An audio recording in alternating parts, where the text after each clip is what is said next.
Hey, welcome back. My name is Wave, and this is Healing Wave, my channel, and I would love for you to like and subscribe, and I would love for you to watch the videos till the end. You will be helping us out immensely, and also helping heal the world.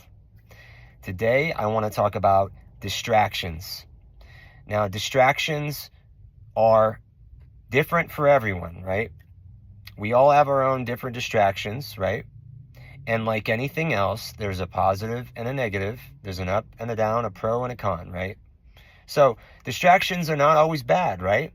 So say my neighbor Joe, he's working at his job and he's there 70 hours a week and he doesn't really get to have much time away from work, right? For him to have a distraction, like he wants to watch a ball game, or he wants to go out to a show, or he wants to go and hang out with his wife and have a good time. Those are wonderful, healthy distractions.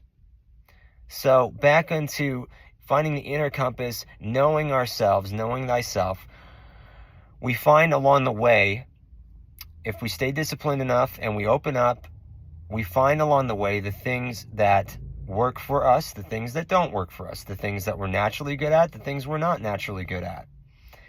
That takes humility as well. But the distractions, I believe, I've found in my journey that I have been able to identify distractions that are helping me. I've been able to identify distractions that are not helping me. Let me give you some examples. A distraction that is helping me is once in a very blue moon, I will watch a movie. Now, for some people, that's great. They watch movies every day, and that's perfectly fine. But for me, it's like, okay, cool. This is just a little distraction away from my life, which is, as you know, being a musician and an artist and a healer, right?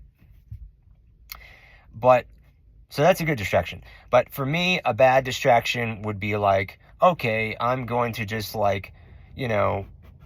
binge watch a bunch of, shorts on whatever, a bunch of videos and, oh yeah, maybe it's funny. But then I just keep going and part of knowing ourselves thing I found out about myself is that, I have I can have an addictive personality, right? And so that's another thing, there's the ups and the downs, right? We find out who we are, we find out what our strengths are. And so with the distractions, in my view, the distractions are tests. They're tests to see how far can the enemy take you off of our divine destiny. Can they change us? Like get us to switch and get into our faculties and our mind about, and then kind of get us to be dependent on it, where we're just like, oh, wow, I think I'll take the whole week off from work now, or I think, I think I will just keep doing these things that are not really serving me, right? They may feel like in the moment that they're serving us, right?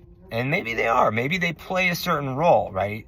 But essentially what they do is it tries to take you off track, tries to trip you up, where you get out of a flow, right? So for me personally, I found, and believe me, I have gotten into distractions because of health issues and things of like, okay, well, if I don't feel good, I might as well just go into this distraction, right? And so one of it may have been like, oh, well, I'm gonna do this thing and it's gonna make me feel good for a little bit, I put it in my body, it makes me feel good for a little bit, and that's okay if it's a temporary thing, because then that's a healthy distraction. But if it gets into beating a dead horse, and now we're just on it, and now we're addicted to it, and now, all that stuff, that is the distraction that the enemy is trying to push at us through the news, through all of these things, through the things where the smoke and mirrors, the things where they're trying to paint reality to be a certain way, and it's not. The reality is that you're co-creating your reality. So distractions serve a purpose as long as they're good distractions. If they're bad distractions, they still serve a purpose, but my recommendation is find your way out of that pit as quickly as possible.